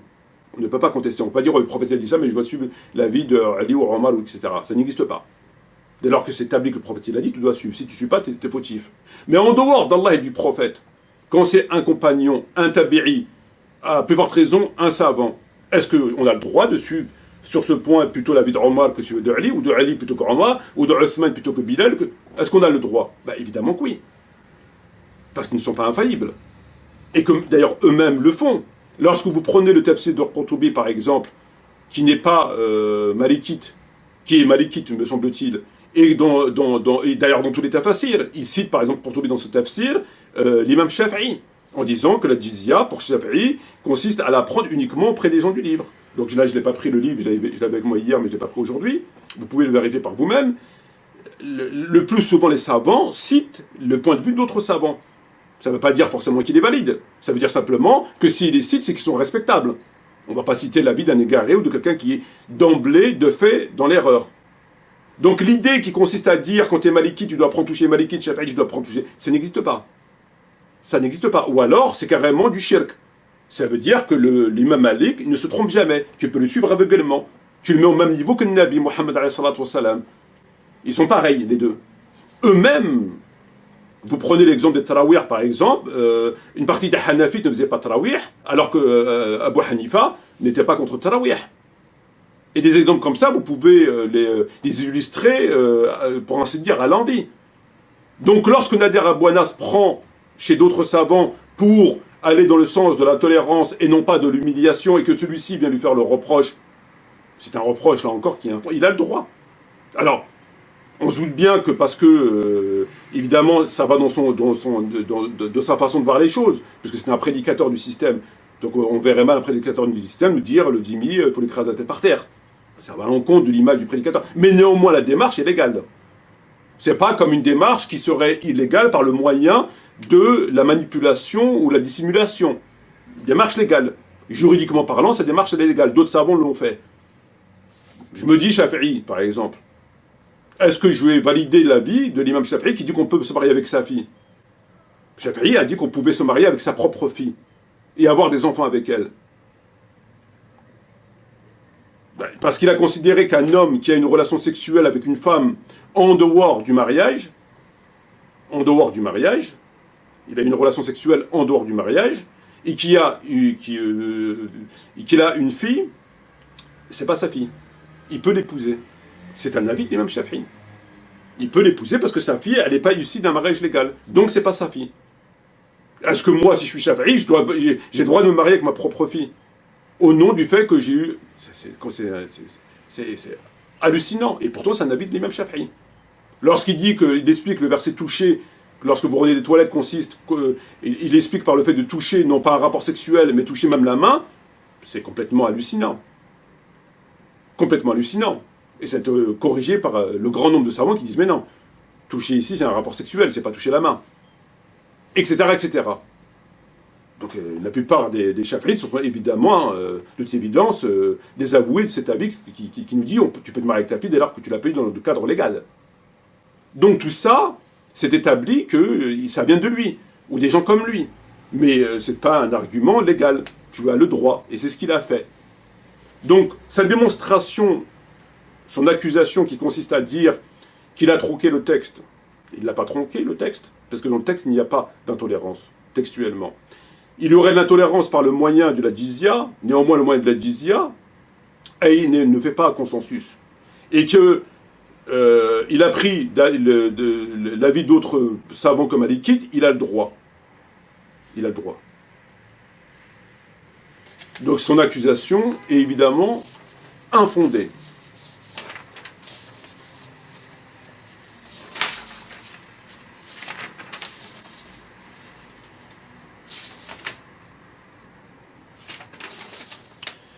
Voilà pour la première démonstration. On se retrouve immédiatement ensuite, Inch'Allah, maintenant, là, pour la deuxième démonstration concernant sa vidéo. Alors, on va écouter, donc, on va commenter, hein, sans transition, un deuxième extrait d'une autre vidéo du même youtubeur, et on se retrouve, Inch'Allah, immédiatement pour le commenter. Que les savants ne sont pas des misogynes, je vais sur mon blog, Frapper la femme en islam, et je vous ai mis des extraits de 32 tafasirs. En fait, je suis allé sur altafsir.com, et je vous ai pris tous les tafasirs dans les deux premières catégories. Donc déjà, une chose qui montre d'office que ce ne sont pas des misogynes, c'est que le verset dit « Exhortez-les » wa et éloignez-vous d'elles dans le lit, wa deribuhunna et frappez-les. Entre chaque étape, il y a un wa qui veut dire et, mais quasiment tous les savants ont interprété wa comme puis, c'est-à-dire exhortez-les, puis si ça ne marche pas, éloignez-vous d'elles dans le lit, puis si ça ne marche pas, frappez-les. Donc rien que ça prouve que ce ne sont pas des misogynes. Si c'était des misogynes, ils auraient dit wa, ça veut dire et. Donc tu fais ces trois choses, ou tu fais ce que tu veux parmi les trois. T'as pas besoin de passer par les étapes. Mais ils disent pratiquement tous que non, tu n'as pas le droit de frapper la femme. D'abord tu l'exhortes, puis, si ça ne marche pas, éloignez-vous d'elle dans le lit, puis, si ça ne marche toujours pas, il vous est permis de les frapper. Alors qu'en arabe c'est de l'impératif, on pourrait dire c'est un ordre, mais les savants disent c'est une permission. Donc rien que ça suffit à démolir la calomnie comme quoi les savants sont des misogynes. Autre chose, c'est que tous les savants ont dit de frapper, pas violemment, parce qu'ils se servent d'un hadith du prophète que Ayman Seher considère faux. Dans ce hadith, le prophète cite un droit de la femme, qui est que son mari ne la frappe pas violemment. Et c'est un hadith inventé d'après Ayman Seher. Donc je vous ai copié des courts extraits, je vous ai mis le nom du savant, sa date de mort, un extrait que j'ai ciblé avec la traduction. Et je remercie au passage la personne qui a corrigé mes traductions, et si vous voyez des erreurs, vous me direz. Donc à propos de frapper la femme, il dit « Deriban », j'ai traduit par « battement », qui n'est pas violent, ni déshonorant. Ce mot-là, je l'ai traduit par « déshonorant ». À Samarkandi, c'est un savant hanafite, des fois je vous mets l'école, battement non violent. Al-Mawardi, shafiite, Allah lui a permis de la frapper quand elle s'oppose à lui. S'il craint son nouchouz, il l'exhorte, puis, si elle montre le nouchouz, ça veut dire si elle continue de le montrer, il l'abandonne, puis si elle persiste, il la frappe. C'est ce qui est apparent de la parole de Shafi'i. Après il cite le prophète qui a dit « battement non violent ». En fait, ils vont tous citer ça parce que c'est rapporté dans une version du pèlerinage d'adieu du prophète, comme quoi il ne faut pas frapper violemment. Al-Barawi, Shafi'ite, si l'abandonné ne marche pas, il la frappe d'un battement ni violent ni déshonorant. Atta a dit un battement avec du siwak. C'est un bâton mais de taille modeste. Et en fait, Atta, il cite Ibn Abbas. Un savant malikite qui cite l'imam Tabari, battement éducatif non violent qui ne casse pas l'os et qui ne blesse pas la chair. Ensuite, il cite le prophète, battement non violent. Atta a dit qu'il a demandé à Ibn Abbas ce que voulait dire battement non violent. Il a dit avec du siwak et semblable. Ça veut dire avec un bâton de taille modeste. Ibn al-Jawzi, Hanbalit, il cite Ibn Abbas, tu l'abandonnes dans le lit, si elle persiste, Allah te permet de la frapper d'un battement non violent. Et il cite un groupe de savants sur les étapes. Il n'est pas permis de frapper au début de nouchouz. Le verset dit exhortez-les et éloignez-vous d'elle dans le lit et frappez-les. Donc tu te dis c'est bon, je peux la frapper direct. Mais non, les savants misogynes, soi-disant, ils disent il n'est pas permis de la frapper au début du nouchouz. Ibn Abdassalam, un battement qui lui empêche le nouchouz, ni violent ni exagéré. Al-Nasafi, un savant hanafite, battement non violent. Si l'exhortation et l'abandon n'ont pas marché. Al-Khazin, s'il a besoin de la frapper pour la discipliner, il ne la frappe pas violemment. Ne pas s'attarder sur le même endroit de son corps, pour éviter de lui faire trop mal. Éviter le visage, car il réunit la beauté. Ne pas atteindre les 10 coups de bâton. Là, il met une limite à 10 coups. Il a été dit qu'il faut battre avec du tissu et la main. Et ne pas frapper avec un fouet et un bâton. Donc là, il cite un avis comme quoi il ne faut pas frapper avec un bâton, mais avec la main ou du tissu enroulé. Alléger au maximum est préférable dans ce sujet. Donc là, on voit toute la misogynie de ces monstrueux savants. Al-Nisa Abouri, ne pas s'attarder sur le même endroit, éviter le visage car il réunit la beauté, moins de 40 coups, et il est dit moins de 20 coups, car c'est la peine pour l'esclave qui boit. Donc là, ils ont fait une analogie avec d'autres peines. Selon certains, ce n'est pas des coups avec le fouet et le bâton. Al-Ta'alibi, battement éducatif non violent qui ne casse pas l'os et ne blesse pas la chair. Il cite le prophète qui a dit battement non violent. Atta a demandé à Ibn Abbas et il a dit avec le siwak est semblable. Ibn Adil, savant Hanbalit, battement ni violent ni déshonorant. Atta a dit frapper avec du siwak. Certains savants ont dit battre avec un tissu enroulé ou avec la main. Ne pas frapper avec le fouet ou le bâton. L'allègement est recherché dans ce sujet. Shafi'i a dit frapper est autorisé mais le délaisser est meilleur. Donc là, tu as une parole de Shafi'i qui fait partie des savants misogynes. Bizarrement, il dit que c'est mieux de ne pas frapper. C'est autorisé, mais c'est mieux de ne pas frapper. Al-Baqa'i, si elle persiste, frapper d'un battement éducatif non violent, qui ne casse pas l'os et ne blesse pas un membre, ne pas insister sur le même endroit, éviter le visage qui réunit la beauté, moins de 40 coups. Shafi'i a dit, frapper est autorisé, mais le délaisser est meilleur. Al-Suyuti, Shafi'ite, Battement non violent. Il cite un athar de Ibn Abbas. Il la frappe jusqu'à ce qu'elle lui obéisse dans le lit. Alors ça, c'est une interprétation qui est attribuée à Ibn Abbas. C'est que la désobéissance dont il est question, c'est dans le lit. Si elle désobéit dans le lit. Il cite aussi un athar de Al-Hassan. Ça doit être Al-Hassan al-Basri. Battement non violent. Ibn Abbas a dit avec du siwak est semblable. Abu As-Su'ud, savant hanafite, si l'exhortation et l'abandon n'ont pas marché, un battement ni violent ni déshonorant. Ah oui, j'ai oublié de dire, si vous cliquez sur le livre, ça vous renvoie vers altafsir.com et vous pourrez vérifier. Battement ni violent ni déshonorant, et lui il cite l'histoire de Al-Zubayr. Hisham d'après Urwa, d'après Asma bint Abu Bakr. J'étais la quatrième des 4 femmes d'Al-Zubayr. Quand il était en colère contre l'une d'entre nous, il lui frappait le dos avec une branche jusqu'à la casser sur elle. Donc Al-Zubayr, il fait partie des 10 premiers au paradis, et il y a des récits où il est dit qu'il frappait ses femmes, qui étaient violents. Battement non violent, si la femme obéit à son mari, il ne doit pas lui faire du tort en l'abandonnant ou en la frappant. Le mari la frappe d'un battement ni violent ni déshonorant, tout comme l'homme corrige son enfant. Il a été dit que le battement est conditionné par la sécurité. Il la frappe avec la sandale et lui donne 2 ou 3 gifles selon ce qu'il estime. Alors je précise que les savants qui permettent la gifle sont très rares. Normalement, il ne faut pas frapper le visage. Al-Maturidi, il la frappe d'un battement non violent. Après, il cite un hadith du prophète. Suspends un fouet là où ta famille le verra et ne frappe pas avec. En fait, il faut placer un fouet dans la maison, mais c'est pas pour s'en servir, c'est pour dissuader. On lui a demandé à Ibn Abbas comment frapper. Il a dit avec ta sandale d'un battement non violent, c'est-à-dire pas fort ni déshonorant. Non violent, c'est-à-dire qu'il ne casse pas l'os et ne déshonore pas. Le battement n'est permis que si elle persiste dans le nushuz. Si elle cesse le nushuz, il revient au premier ordre et il ne la frappera pas au premier motif. Battement non violent. Si l'exhortation et l'abandon ne marchent pas, un battement non violent qui n'est pas rude ni dur. Elle est frappée avec un tissu enroulé ou avec la main, pas avec un fouet ou un bâton. Ata a dit avec du siwak, battement non violent qui ne casse pas ses os. Il l'abandonne dans le lit, si elle persiste, Allah lui donne la permission de la frapper d'un battement non violent et qui ne lui casse pas les os. Battement non violent, bon voilà, je vais pas tout lire, vous pourrez finir la lecture sur mon blog. Celui-là il est intéressant. Tu l'abandonnes dans le lit, si elle persiste, Allah te permet de la frapper d'un battement non violent, qui ne casse pas non violent car le but c'est de discipliner, pas de blesser ou de torturer. Et il cite Ahmad et d'autres savants, pas permis de frapper au début de nushuz. Pas permis à l'homme de battre son épouse avant qu'elle n'ait été exhortée. Il a été dit que ça veut dire qu'elles sont forcées à avoir le rapport sexuel et attachées. Donc lui, il cite un autre avis qu'on n'avait pas vu. Qurtubi cite un récit toujours avec Asma et Al-Zubayr, où il attache par les cheveux à une autre de ses épouses et il les frappe violemment. Après, Asma se plaint à son père, à Abu Bakr, et lui répond que Al-Zubayr est un homme vertueux et qu'elle doit rester avec lui et ne pas se remarier après sa mort pour être avec lui au paradis. Et il cite aussi le hadith faible donc que j'ai mis sur mon blog. Un homme n'est pas interrogé sur le battement de sa famille. Ibn Kathir, il cite un hadith de Omar. Si la femme obéit à son mari dans tout ce qu'il veut d'elle qu'Allah lui a permis, il n'a pas de chemin contre elle et il ne doit ni la frapper ni l'abandonner. Battement ni violent ni déshonorant. Achaoukani, un battement non violent. Si l'abandon suffit, il ne passe pas au battement. Et pour terminer, à la humanitaire, secte islam de France, ça veut pas dire frapper, c'est mal traduit. C'est des misogynes.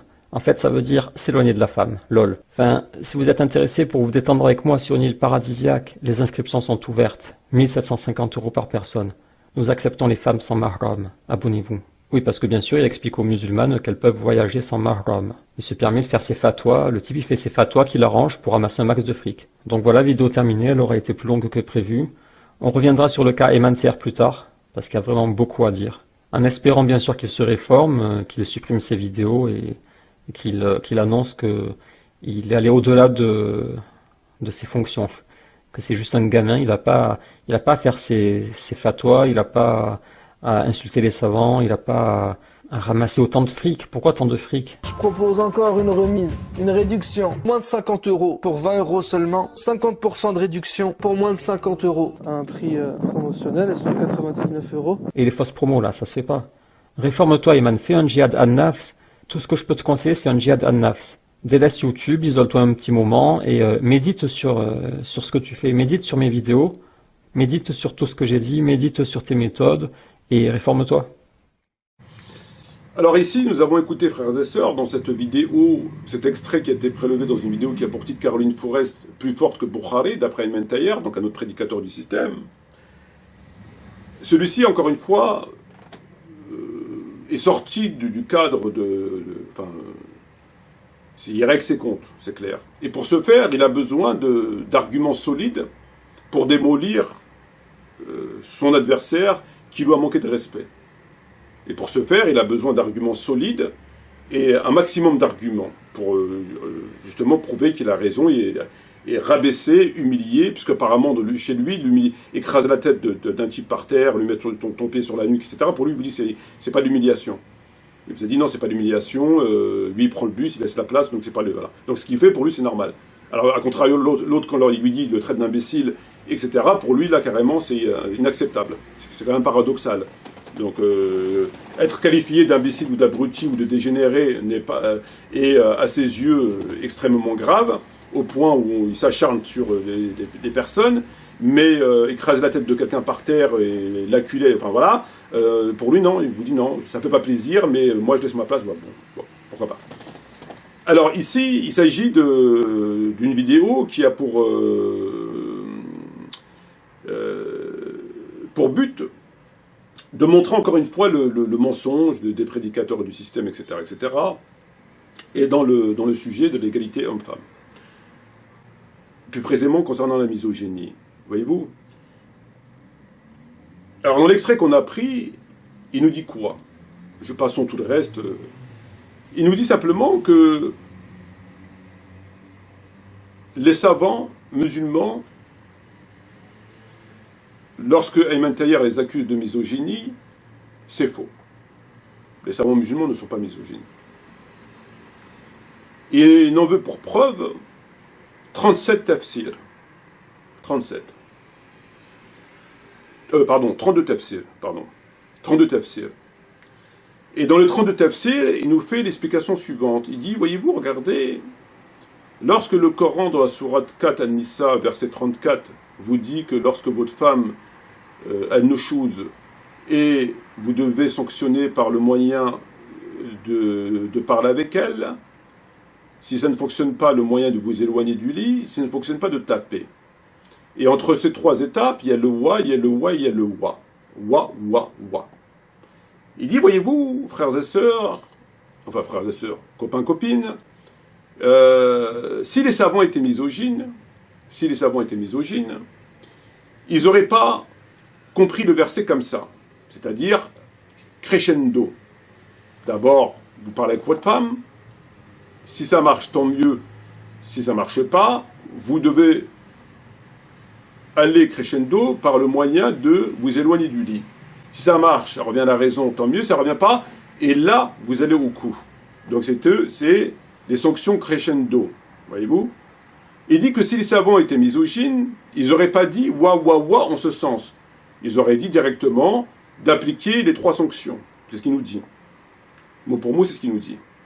Alors comme ils ne sont pas misogynes, ils ont dit non, d'abord c'est la parole, ça marche. Si ça ne marche pas, tu as recours à l'éloignement. Si ça ne marche pas, tu as recours à la violence conjugale, en tout cas au coup.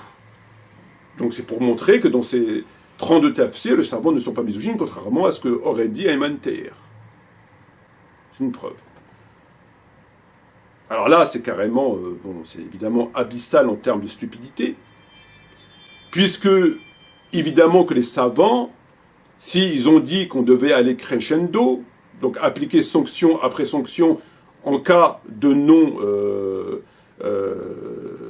non-succès de la première sanction, c'est tout simplement, non pas, je ne doute pas qu'il n'était pas misogyne, moi je n'ai pas ce propos, contrairement à son copain Islam ibn Mohammed qui lui a dit que c'était misogyne au point d'avoir dénaturé le verset 33 de la sourate Al-Ahzab.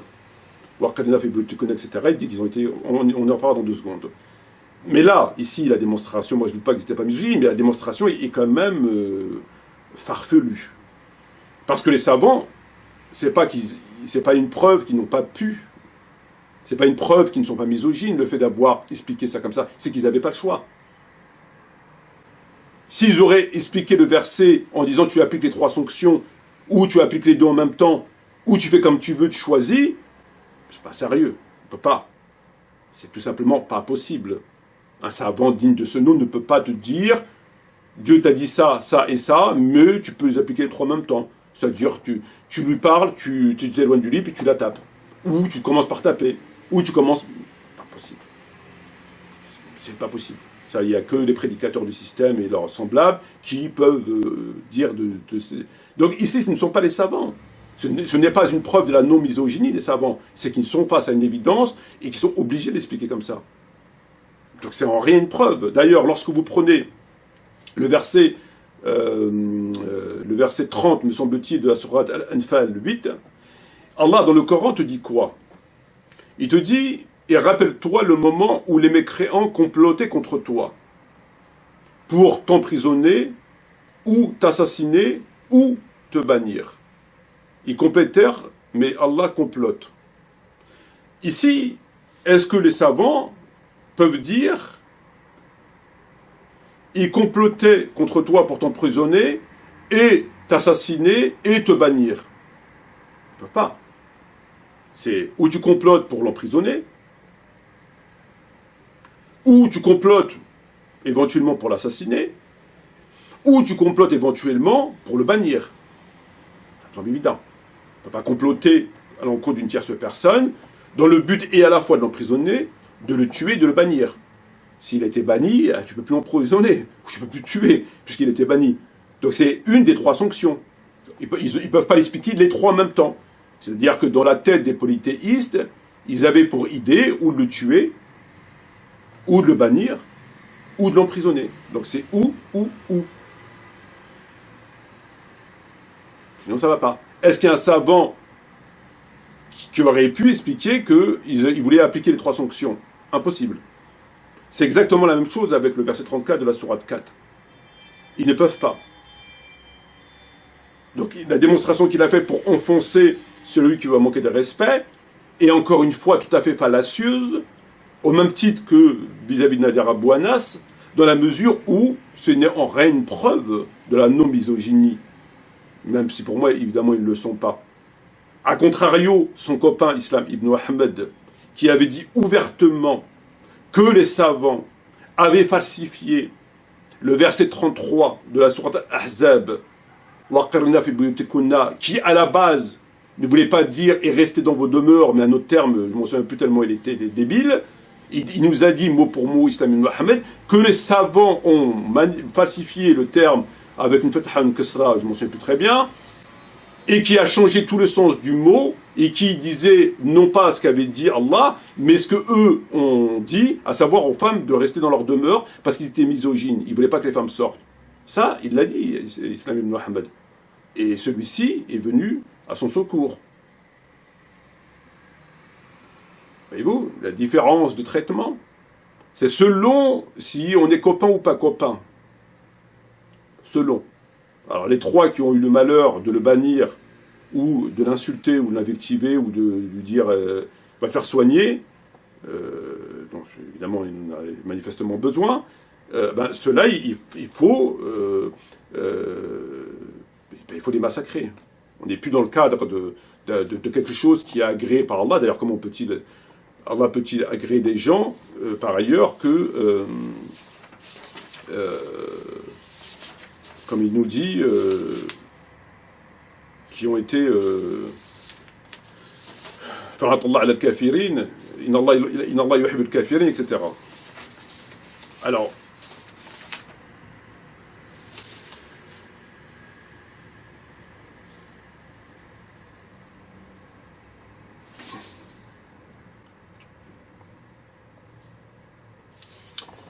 et donc, oui, donc je disais que, oui, donc voilà. Et pour terminer la vidéo, il ajoute dans cette vidéo que, encore une fois, si les savants étaient misogynes, ils auraient dit qu'il faut comprendre par le mot frapper, c'est un impératif. Et que si les savants étaient misogynes, ils auraient dit frappez-les. C'est-à-dire que Dieu ne vous laisse pas le choix, il faut les frapper. Mais comme ils ne sont pas misogynes, ils ont compris que ce n'était pas un impératif au sens frappez-les, fais-le. Mais là encore une fois, non, c'est tout simplement que ce ne sont pas des abrutis. C'est tout. Parce que, évidemment, il y a plusieurs sortes d'impératifs selon le contexte de la phrase. Lorsque Allah, dans le Coran, te dit, par exemple, et je terminerai là-dessus, Fasiru fil ard, fanzuru kayfa kana al-aqiba lil-mukaththibin, Fasiru fil ard, pour voir quel était le châtiment des injustes. Fasiru fil ard. Est-ce qu'il demande à tous les musulmans d'aller voyager sur terre pour voir quel était son châtiment? Évidemment que non. Fasiru fil ard, c'est un impératif, mais c'est un impératif qui doit être compris dans l'autre sens, et non pas faites-le. Lorsqu'il dit vadrubuhunna, frappez-les, Il ne dit pas va la frapper. C'est vraiment une permission. Le terme est dans l'impératif, mais dans le contexte de la phrase, de la ayah, on comprend que c'est une permission, que ce n'est pas interdit. Donc l'impératif se comprend, et les savants, s'ils ne comprennent pas ça, ils n'ont rien compris, ont très bien compris que selon l'impératif, selon le contexte de la phrase, on doit le comprendre. Est-ce que je dois m'exécuter ou est-ce que c'est une autorisation? Il y a plusieurs catégories d'impératifs. Ça, les savants le savent. Donc lorsqu'ils nous expliquent encore dans la vidéo ici qu'ils ont compris l'impératif, non pas frappez-les, etc., c'est parce qu'ils ne sont pas misogynes, non, c'est parce qu'ils n'avaient pas le choix. Tout simplement. Sur ce, shukran jazilan wa salam alaikum wa rahmatullahi wa barakatuh, et à bientôt, Inch'Allah.